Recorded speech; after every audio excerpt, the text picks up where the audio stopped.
नमस्कार प्यारे विद्यार्थियों। एमए उत्तरार्ध हिंदी साहित्य प्रश्न पत्र संख्या 6 की इस ऑनलाइन कक्षा में आपका स्वागत है। हम कबीर को पढ़ रहे हैं। कबीर के अंतर्गत विरह को अंग के दोहे जो है वो हम पढ़ रहे हैं।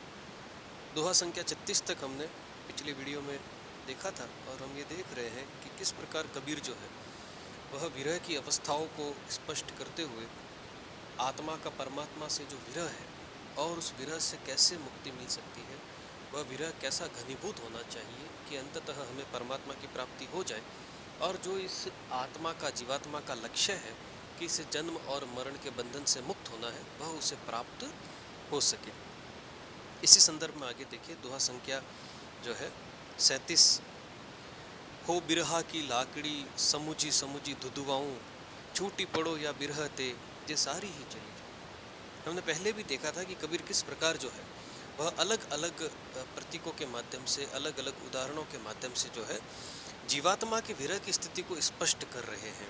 तो यहाँ पर भी देखिए हमने बड़ा ही लोक जीवन का प्रतीक जो है वो उदाहरण कबीर लेकर आए हैं। सामान्य रूप से हमने देखा होगा कि चूल्हे में ईंधन के रूप में जब लकड़ी का उपयोग किया जाता है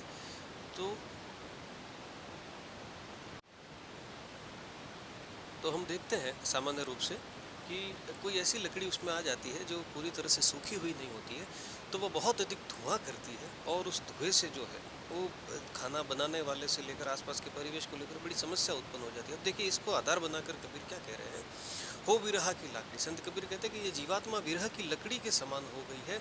समुझी समुझी धुधुआऊं, गीली लकड़ी के समान है जो केवल बहुत अत्यधिक रूप से धुआं जो है वो दे रही। कहने का मतलब बहुत अधिक पीड़ित है, पीड़ा में आ गई है। छूटी पड़ो या बिरहते, अब या तो इस बिरह से मुक्ति मिल जाए जे सारी ही चली जाऊं, या मैं सारा का सारा एक साथ जो है वो जल जाऊं। कि या तो इस लकड़ी के साथ यह स्थिति हो जाए कि ये सारे की सारी जल के भस्म हो जाए, या इस विरह, इस धीरे धीरे जलने से मुक्ति जो है वो मिल जाए। तो यहाँ पर आत्मा की, जीवात्मा की भी यही स्थिति है कि वह उस गीली लकड़ी की तरह जो है वो धीरे धीरे जल रही है, उसमें से लगातार धुआं निकल रहा है।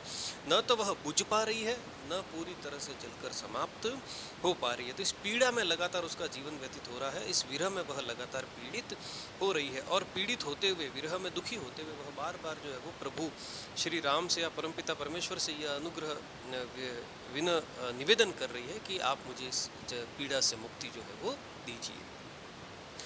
आगे देखिए, कबीर तन मन यो जला विरह अग्नि सो लागी, मृतक पीर न जानही जानोगी वह आगी। अब देखिए यहाँ पर कबीर जो है वो विरह के, जीवात्मा के विरह को आधार बनाकर कह रहे हैं।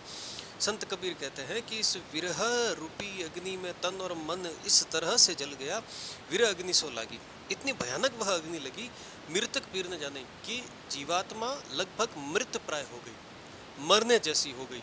अब जो मरने जैसा हो जाता है या मर ही जाता है, उसको किसी पीड़ा का कोई एहसास नहीं होता, अनुभूति नहीं होती, जाने की वह आगे। उस पीड़ा की अनुभूति तो केवल कौन जान सकता है, वह अग्नि, वह हृदय जिसमें वह विरह की अग्नि लगी हुई है। तो संत कबीर कह रहे हैं कि यह तन मन जो है वो उस विरह रूपी अग्नि में जीवात्मा का जलकर समाप्त हो गया।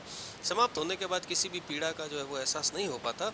तो अब इस पीड़ा को जानेगा कौन, केवल और केवल उस हृदय की अग्नि ही जान सकती है जिसमें यह विरह की अग्नि जली हुई है, वह हृदय ही केवल उसको जान सकता है।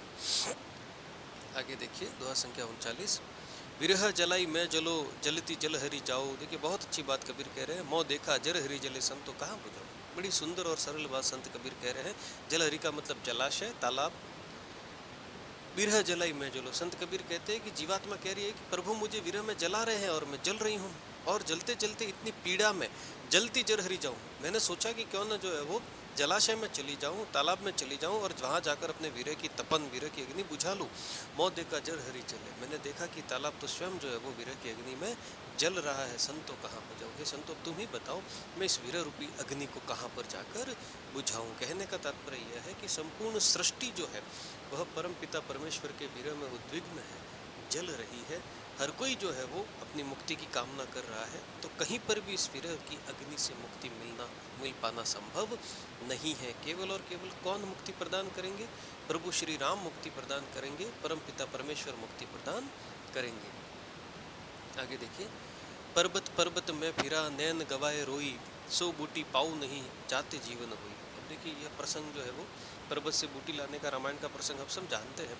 तो संत कबीर कहते हैं कि मैं पर्वत पर्वत फिर रहा हूँ और रो के मेरे नेत्र भी समाप्त हो गए हैं, मैं वह बूटी अभी तक नहीं पा सका जिससे जीवन जो है वो मेरा सफल हो जाए। यहाँ जीवन सफल होने का मतलब प्रभु मिलन से है कि यह तपस्वी जो है या जो साधु महात्मा साधक जो है वो पहाड़ों में तप करते हैं, लेकिन उसके बावजूद भी उनको जो है वो प्रभु के दर्शन प्राप्त नहीं हो पाते हैं। घनीभूत विरह के बिना प्रभु का दर्शन संभव नहीं है। फाटी पटोरा धज करो कामलिया पहिराओ, जी जी भेषा भेषा हरि मिले सोई सोई भेष कराओ। अब देखिए यहाँ पर कबीर कह रहे हैं कि मैं वैसा भेष धारण करना चाहता हूँ जिस भेष में मुझे प्रभु जो है वो अपने दर्शन प्रदान कर दे। फाटी पटोरा, मैं अपने रेशमी वस्त्रों को फाड़ देता हूँ और फाड़ कर उनके टुकड़े टुकड़े कर देता हूँ। कामलिया पहरो, कंबल को ओढ़ लेता हूँ जो कि साधना का प्रतीक है। चुभती है कंबल, शरीर पे धारण करना मुश्किल होता है। जी जी भेषा हरि मिले सोई सोई भेष, जिस भी तरह से मुझे प्रभु मिल सके मैं वह सारे भेष करने के लिए तैयार हूँ, लेकिन बस प्रभु जो है वो मेरे ऊपर दया करके किसी प्रकार मुझे दर्शन दे दें ताकि मेरा जीवन जो है वो सफल हो जाए। आगे देखें हम दोहा संख्या 42।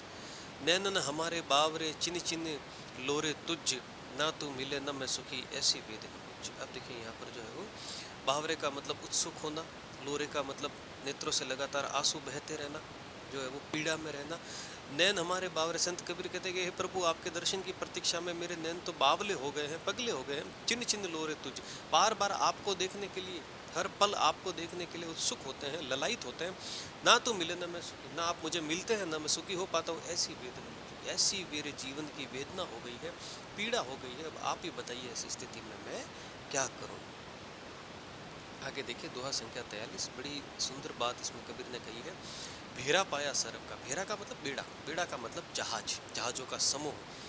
भव सागर के माई, भव सागर, भव सागर, इस संसार सागर को हम भव सागर कहते हैं। जे छाड़ो तो बूढ़ी हो, बूढ़ी हो मतलब डूबना, कहो तो डसियो पाए, कहो मतलब पकड़ना, कि इस संसार सागर को पार करने के लिए अगर बेड़ा पाया भी, जहाजों का बेड़ा पाया भी, तो किसका? सांपों का, सर्प का।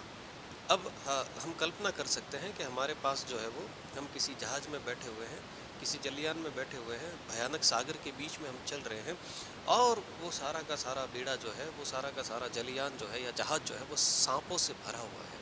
तो कबीर देखिए कह रहे कि क्या स्थिति है। जे छाड़ो तो बूढ़ी हो, अगर छोड़ता हूँ तो डूब के मरूंगा, कहो तो डसी है बाही, और अगर पकड़ के रखता हूँ तो किसी क्षण वह सर्प जो है वो मुझे डस लेंगे। यह भवसागर, यह संसार है, यह बेड़ा सर्प का यह जीवन है, और सर्प ये मोह माया इत्यादि बंधन है जो व्यक्ति को इस बंधन से मुक्त होने नहीं देते। तो ऐसे में होगा यह, कबीर बार बार निवेदन करते कि हे प्रभु मुझे इस सर्प के भयानक बेड़े से आप पार लगाइए, इस भवसागर से पार लगाइए, ताकि मैं आपकी शरणागत हो सकूं और इस जीवन और मरण के बंधन से मुझे मुक्ति मिल सके। आगे हम देखें दोहा संख्या 44।